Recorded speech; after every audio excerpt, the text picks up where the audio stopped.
As we explore the impact of plant-based diets on global health, it's crucial to examine the often overlooked consequences of this trend in low-income countries.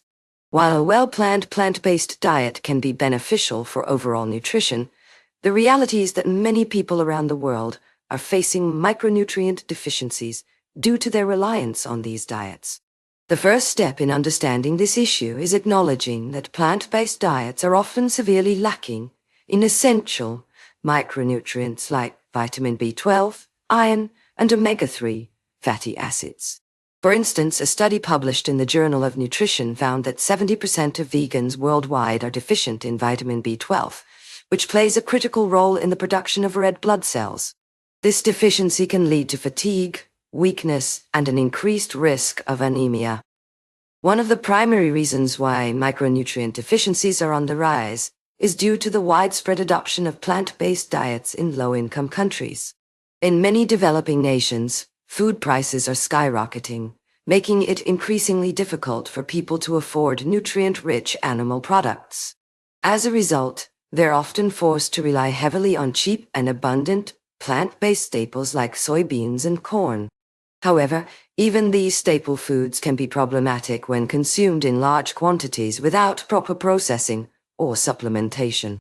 A study conducted by the International Nutrient Database found that consuming 500 grams of soy per day can lead to a significant increase in isoflavone intake, which can actually interfere with thyroid function and contribute to micronutrient deficiencies. To address this issue, it's essential to develop more affordable and sustainable solutions for micronutrient supplementation. For instance, researchers have discovered that algae-based supplements can provide an efficient source of omega-3 fatty acids at a fraction of the cost of traditional animal-derived products. In fact, a study published in the Journal of Agricultural and Food Chemistry found that these supplements can reduce the cost of omega-3 production by up to 70%. Furthermore, adopting integrated farming practices that combine legumes with cereal crops has shown significant promise in improving micronutrient content in staple foods. By leveraging the nitrogen-fixing abilities of legumes, farmers can increase crop yields and reduce the need for synthetic fertilizers, ultimately leading to a more nutrient-rich diet. However, scaling up these solutions will require significant investment and collaboration between governments, NGOs, and private sector companies. For example, initiatives like the Food Fortification Initiative have already shown remarkable success in improving iron and vitamin supplementation rates in low-income countries. According to the initiative's data, iron supplementation programs have increased by 70% since their inception, resulting in a significant reduction in anemia cases. In addition, governments can play a crucial role by implementing policies that support sustainable agriculture practices and food fortification initiatives.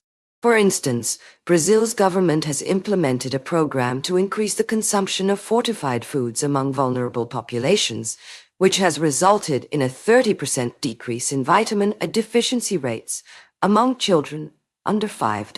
As we move forward in addressing this critical public health issue, it's essential to acknowledge that micronutrient deficiencies are not only a nutritional concern, but also an economic and social one. With the right combination of research, innovation, and policy support, we can create a more sustainable food system that prioritizes human health and well-being. As we've seen, the shift towards plant-based diets has brought numerous health benefits, but it also comes with a devastating cost: widespread micronutrient deficiencies. In low-income countries where food insecurity is already a pressing issue, the reliance on plant-based diets has created a perfect storm of malnutrition. The lack of bioavailable iron and zinc in certain plant-based foods, combined with the limited availability of essential vitamins and minerals, is leaving millions vulnerable to disease. So what can we do? We need to recognize that nutrition is not just about individual choices, but also about systemic change. Governments, policymakers, and food producers must work together to ensure that everyone has access to nutrient-rich, affordable